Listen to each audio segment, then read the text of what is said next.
मुझे तो लगता है मैं हूँ।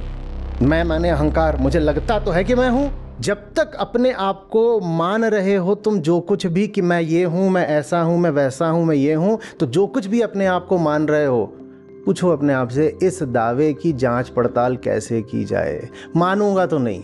मैंने जैसे ही अपने आप को परसीव कर लिया कि मैं तो कुछ हो चुका हूँ यार। ये इसलिए कहते हैं शायद एलीट क्लास के सवालों में आता है ये कि भैया मेरा पर्पस ऑफ लाइफ। इतनी ह्यूमिलिटी लगती है कि महाराज, गुरुजी, मैं अपने जीवन का उद्देश्य नहीं जानता, कृपया मुझे प्रकाशित करें। तू हम्बल आदमी नहीं है, तू नालायक आदमी है, तू बहुत नालायक है। तू दिखाई ये रहा है कि जैसे तू नहीं जानता, लेकिन सही बात यह है कि तू किसी बात को लेकर एकदम अड़ा हुआ है और वहां तू कोई ह्यूमिलिटी दिखाने नहीं वाला। वहां अगर गुरुजी ने बोल दिया किसके जीवन का उद्देश्य, जीव तो मिथ्या है, तो तुम गुरुजी से कहोगे ये फालतू की बात बहुत करते हैं, कुछ पर्पस वगैरह बताते हैं, ऊंचे काम करो, अच्छे काम करो, समाज में नाम कमाओ, नोबेल प्राइज पाओ, दुनिया में प्यार बांटो। तो मैं तो बहुत कुछ हूँ, क्योंकि मैं कुछ हूं। मैं भाई, दुनिया में प्यार बांटने से भी यही सिद्ध होता है कि मैं तो कुछ हूं। अहंकार मुस्कुरा गया। वाह।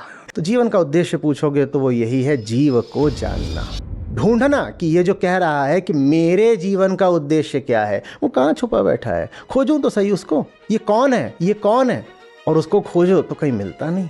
बहुत इजी सवाल है ये, पर्पस ऑफ लाइफ पूछ लेना, और बहुत जो मेन सवाल है उससे बच के निकल जाना। ये सवाल जो है साजिश है, ताकि असली सवाल छुपा रह जाए।